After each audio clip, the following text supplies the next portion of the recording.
Hello दोस्तों। उम्मीद करती हूँ आप सब कुशल मंगल होंगे।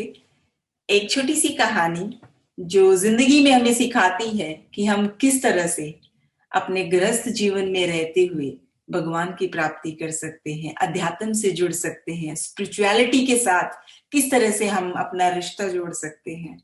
एक बार एक राजा बहुत दिनों से विचार कर रहा था कि वो राजपाट को छोड़कर ईश्वर की खोज में चला जाए और ईश्वर को प्राप्त करे और अध्यात्म से जुड़े। राजा ने इस बारे में बहुत सोचा और फिर अपने गुरु को अपनी समस्याएं बताते हुए कहा कि उसे राज्य के लिए कोई योग्य वारिस नहीं मिल पा रहा। अगर उसे वारिस मिल जाएगा तो वो सब कुछ छोड़कर भगवान की प्राप्ति में जुट जाएगा। उसने कहा कि हमारा बच्चा बहुत छोटा है, इसलिए वो राजा बनने के योग्य नहीं है। जब भी उसे कोई पात्र इंसान मिलेगा जिसमें राज्य संभालने के सारे गुण होंगे तो वो राजपाट छोड़कर सारा जीवन उसी अध्यात्म के लिए समर्पित कर देगा। गुरु ने कहा कि राज्य की बागडोर आप मेरे हाथ में क्यों नहीं दे देते? क्या तुम्हें मुझसे ज्यादा कोई बेहतर पात्र मिल सकता है या मुझसे ज्यादा सक्षम कोई और इंसान मिल सकता है? राजा ने कहा, मेरे राज्य को आपसे अच्छी तरह भला और कौन संभाल सकता है?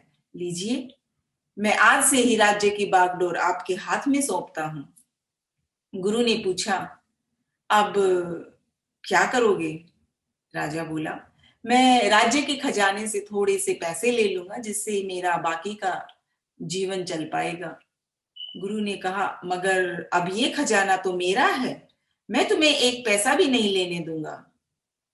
राजा कहता है कि फिर ठीक है, मैं कहीं कोई छोटी मोटी नौकरी कर लूंगा और उससे जो भी मिलेगा उससे मैं अपना गुजारा कर लूंगा। गुरु ने कहा, अगर तुम्हें काम ही करना है तो मेरे यहाँ एक नौकरी खाली है, क्या तुम मेरे यहाँ नौकरी करना चाहोगे? राजा ने कहा, कोई भी नौकरी हो, मैं करने को तैयार हूं। गुरु ने कहा, मेरे यहाँ राजा की नौकरी खाली है, मैं चाहता हूं कि तुम मेरे लिए ये नौकरी करो और हर महीने राज्य के खजाने से अपनी तनख्वाह लेते रहना।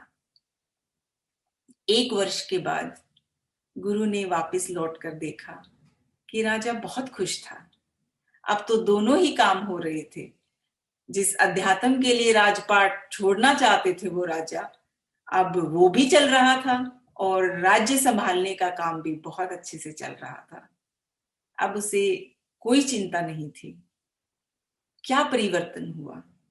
कुछ भी तो नहीं। राज्य वही, राजा वही और काम भी वही, बस दृष्टिकोण बदल गया। इसी तरह जीवन में अपना दृष्टिकोण बदल कर देखिए। मालिक बनकर नहीं, बल्कि ये सोचकर सारे काम करें कि मैं ईश्वर की नौकरी कर रहा हूं। अब ईश्वर जाने, सब कुछ ईश्वर के ऊपर छोड़ दो। ईश्वर फिर आपको कोई समस्या नहीं आने देंगे। आप हर समस्या और परिस्थिति में अपने आप को खुशहाल रख पाएंगे, हर परिस्थिति में अपने आप को खुश पाएंगे। तो मन स्थिति बदले, परिस्थिति बदल जाएगी। हम बदलेंगे तो युग बदलेगा। इसलिए कहते हैं, नजर बदलिए नजारे बदलेंगे, सोच बदलिए सितारे बदलेंगे। तो उम्मीद करती हूं इस छोटी सी कहानी से जिंदगी की बहुत बड़ी बड़ी समस्याएं हल हो सकती हैं, बशर्ते कि आप इन सब चीजों को अपनी जिंदगी में ढालें, अपने व्यवहार में डालें।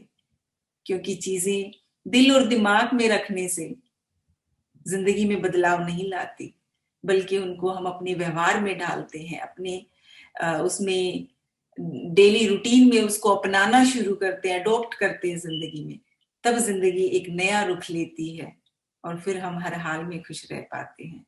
तो दोस्तों, मुस्कुराना, शुक्राना और किसी का दिल न दुखाना।